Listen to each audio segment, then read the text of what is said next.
Hallelujah. प्रभु की स्तुति हो, परमेश्वर का धन्यवाद। आइए प्रियो, हम प्रभु की स्तुति करेंगे, प्रभु का धन्यवाद करें उसकी महानता के लिए, उसकी भलाइयों के लिए। धन्यवाद महान जीवित परमेश्वर, आपकी स्तुति करते हैं, इस समय आपकी तारीफ करते हैं। आप महान हैं, जीवित हैं, दयालु, अनुग्रहकारी, विलंब से कोप करने वाले परमेश्वर हैं। आपने प्रभु ये सौभाग्य दिया कि हम इस समय आपकी वाणी सुनने पाएँ। मेरे प्रभु, एक एक भाई बहन, बुजुर्ग, नौजवान, सबसे आप बातचीत कीजिए अपने वचन के द्वारा प्रभु। और प्यारे परमेश्वर, आपकी अनंतकालीन योजना, आपकी इच्छा हम सब के जीवन में पूर्ण होने पाए। धन्यवाद मेरे प्रभु, सहायता करें, मदद करें। प्रार्थना प्रभु यीशु मसीह के नाम से मांगते हैं, आमीन। हालेलुया। प्रभु की स्तुति हो। आइए एक भजन गाएंगे प्रभु की महिमा के लिए, और उसके बाद हम प्रभु जी के वचन में चलेंगे।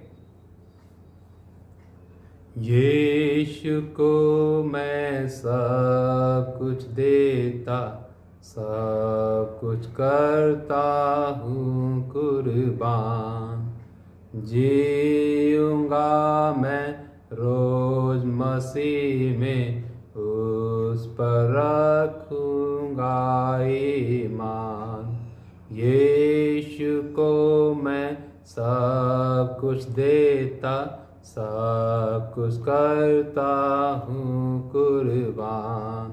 जीऊँगा मैं रोज मसीह में, उस पर रखूँगा ईमान। सब देता हूँ, सब देता हूँ, तुझको मुबारक मुंजी सब देता हूँ, सब देता हूँ,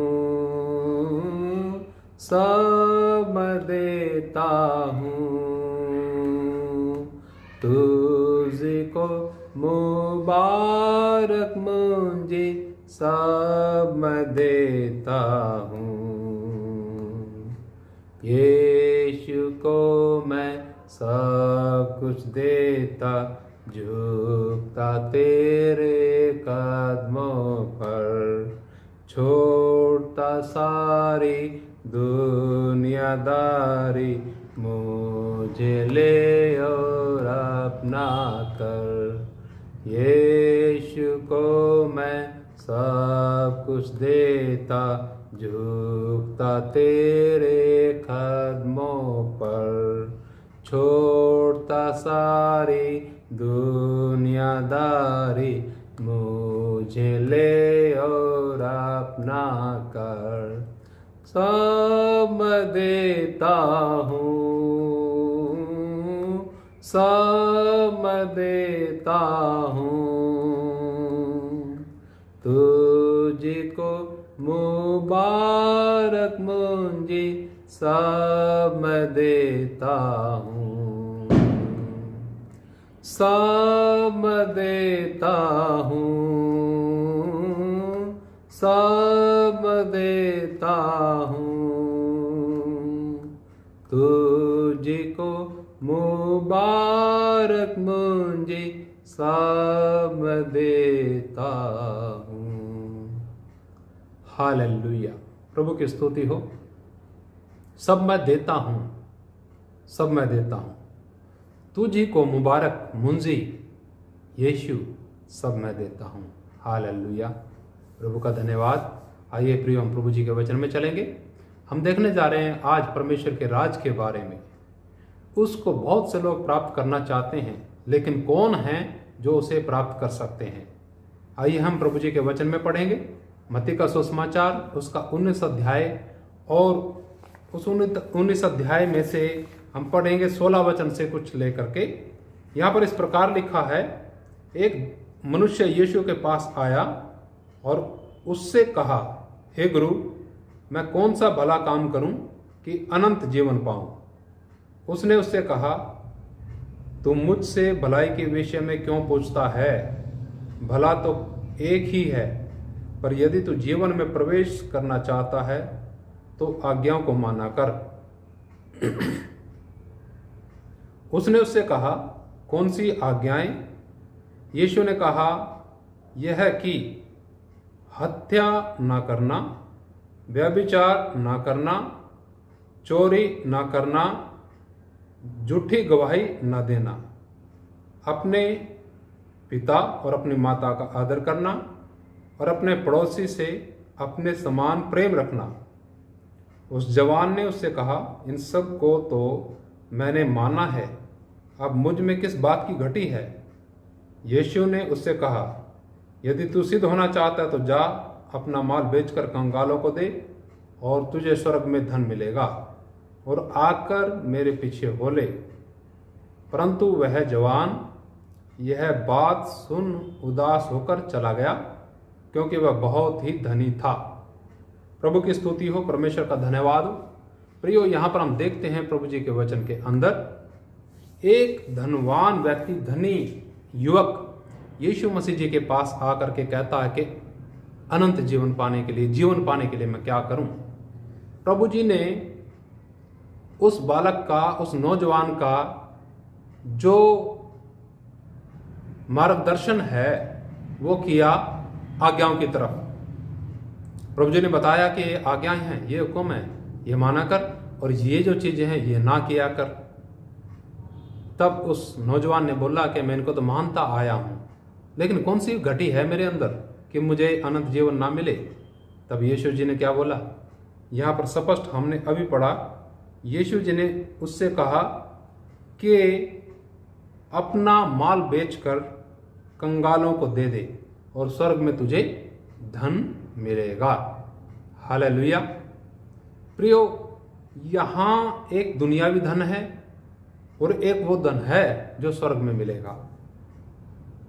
कौन सा धन अविनाशी है ये हमें खुद समझना चाहिए, और कौन से धन के पीछे हम लगे हुए हैं। कौन सा धन हमें परमेश्वर से, स्वर्ग से, उसकी उपस्थिति से दूर लेके जाता है। यहाँ पर बताया गया सिर्फ एक बात की घटी, अनेकों बात नहीं। कई बार ऐसा होता है कि एक बात ही हमें परमेश्वर से दूर ले जा सकती है।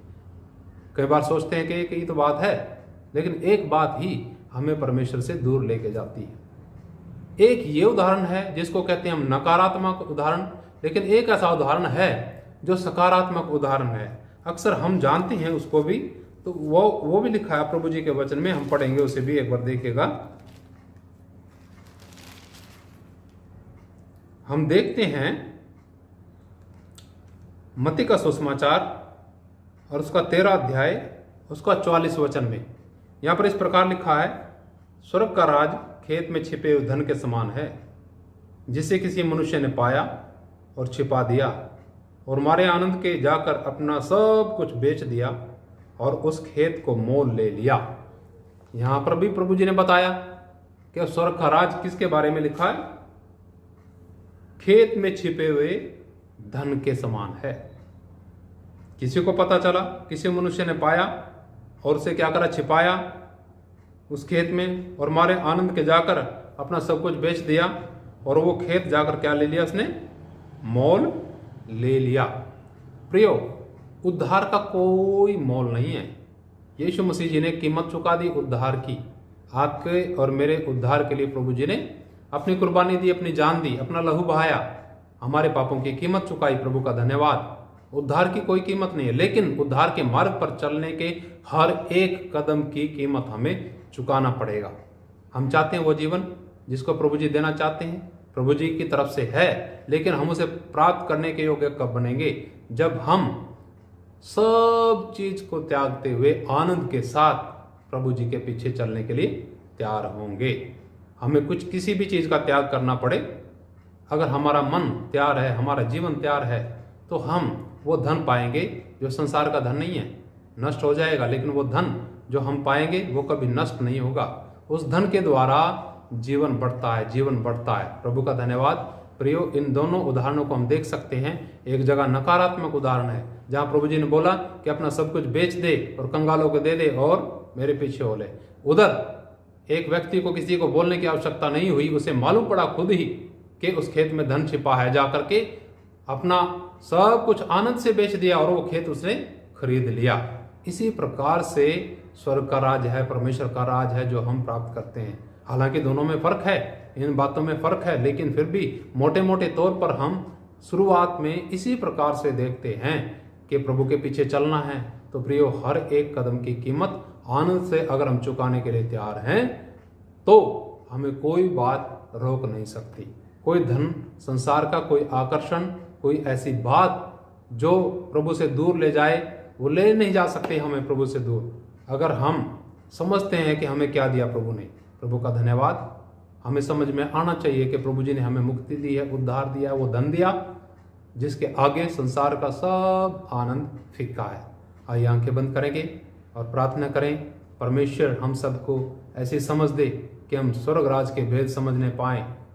वो जो जीवन प्रभु जी देना चाहते हैं, जो दिया है, उसको गंभीरता से समझ सके, उसके अनुसार, प्रभु के अनुसार, प्रभु के आज्ञाओं के अनुसार अपना आचरण करने पाएं। आइए हम प्रार्थना करेंगे। पिता, आपका धन्यवाद करते हैं इस समय के लिए, विशेष करके उनके भाइयों के लिए प्रभु जो इस संसार में आपके पीछे चलते हैं, चलना चाहते हैं, लेकिन सांसारिक वस्तुओं को नहीं छोड़ सकते। प्रभु हम जानते हैं इस व्यक्ति ने जो अनंत जीवन पाना चाहता था, एक ही कमी के कारण, एक ही घटी के कारण नरक में चला गया। लेकिन एक व्यक्ति ऐसा भी है जो आज हमने देखा आज के प्रवचन में कि उसने अपना सब कुछ आनंद से बेच दिया और वो खेत जिसमें स्वर्गीय धन छिपा था जा करके खरीद लिया। मेरे प्रभु, जो सुनने वाले हैं वो लोग भी प्यारे परमेश्वर उत्साहित हों, नकारात्मक उदाहरण को अपने जीवन में अनुसरण ना करें, लेकिन अनुसरण करें तो उस उदाहरण का करें जिसमें उस व्यक्ति ने आनंद के मारे अपना सब कुछ बेच दिया और वो खेत जा करके मोल लिया। मेरे प्रभु, इन भाइयों की, बहनों की आंखों को खोल दें और प्यारे प्रभु ये सब समझने पाएं कि वो उद्धार, वो मुक्ति, वो जीवन आपने दिया जिसे संसार नहीं दे सकता। प्रभु उसमें आनंदित रहें और उसके लिए कोई भी कीमत चुकानी पड़े, हम सब तैयार होने पाएं। धन्यवाद। प्रार्थना प्रभु यीशु के नाम से मांगते हैं, आमीन। जय मसीह की। मारनाथा, यीशु मसीह जल्दी आने वाले हैं।